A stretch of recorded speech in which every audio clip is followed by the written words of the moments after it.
G'day one and all, I'm SouthPawRacer. We've tipped over 20,000 subscribers just in time for the 23rd Super Serious Track Guide. From the bottom of my heart, thank you for all your support over the years. Here's to the next, however many. For this one, we're going all the way back to the beginning of iRacing, that is. Summit Point Raceway has been on the service since it launched back in 2008, but I'm not going to be talking about the main track here. No, we're focusing on the bane of many a beginner's existence, the Jefferson circuit.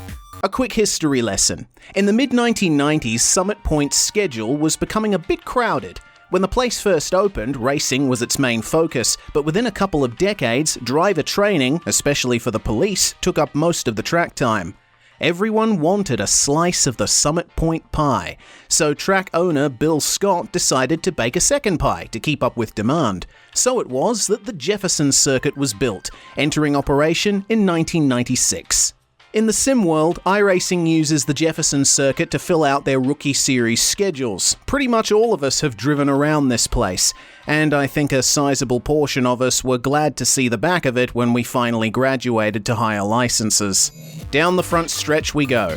As you filter over to the left lane, thanks road markings, your eyes search for a braking marker.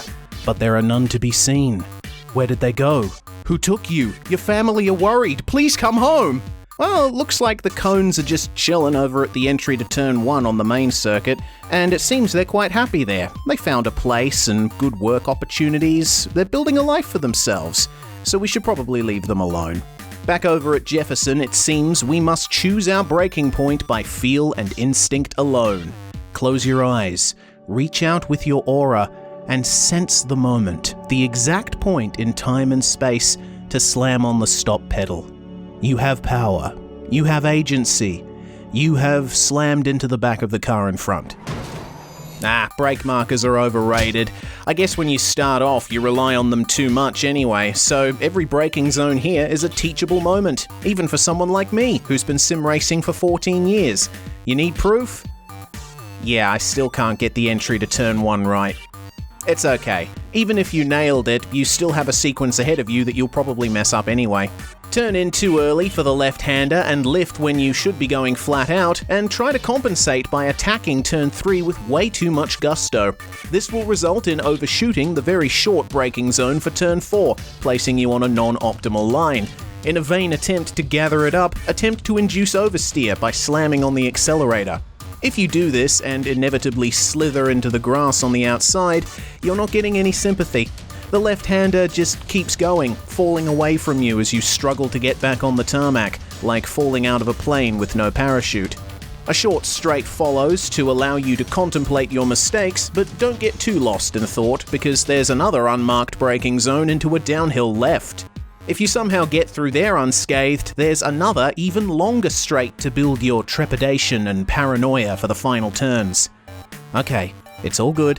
I am a skilled driver, I know how to trail brake. I've had plenty of experience with corners like this. This should be a cakewalk. Uphill double left that tightens towards the exit, that's Sunday brunch, better with mimosas. Negotiate the right kink, get on the line for entry, brake, then ease off. Oh, too late. I've overshot it. Oh well, at least pit entry's given me a little extra runoff. That's the end of the lap. Well everyone, thanks for watching this Super Serious Track Guide. Hope you enjoy... Wait, hold on. There's a reverse layout too? Okay, give me a sec. And away we go again. 2 circuits in 1. Usually I'd be happy with this, but driving Jefferson in reverse just amounts to a return trip on the Armadale line on a Saturday night. If you know, you know. Cross the start-finish line and immediately begin braking for what is now a double right that opens on exit. Seems much easier, and it is, but take care not to pick up the power too early, otherwise you'll just understeer off, and there's a hefty raised curb there to punish your transgressions. Back down the back straight, and we must prepare for a corner that has become quite similar to Turn 1 in the normal direction. Only issue is, there's a slight bend to the right on entry before the corner proper, and of course braking markers are still absent, so it's quite easy to brake and turn in far too early, misled into believing you've reached the turn about half a second before you actually do.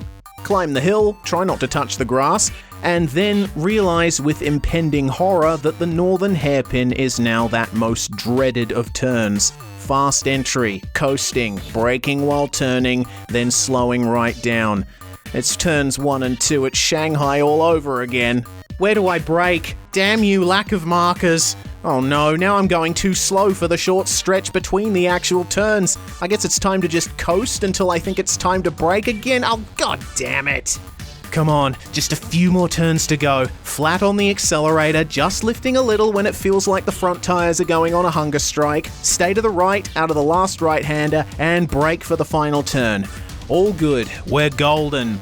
Until the track falls away and takes all our grip from us. Understeer out of the last corner and delay getting on the throttle, which means we just bleed time all the way to the end of the lap. Summit Point Jefferson. You got 2 for 1 on Alibaba, and surprise, surprise, both items are defective.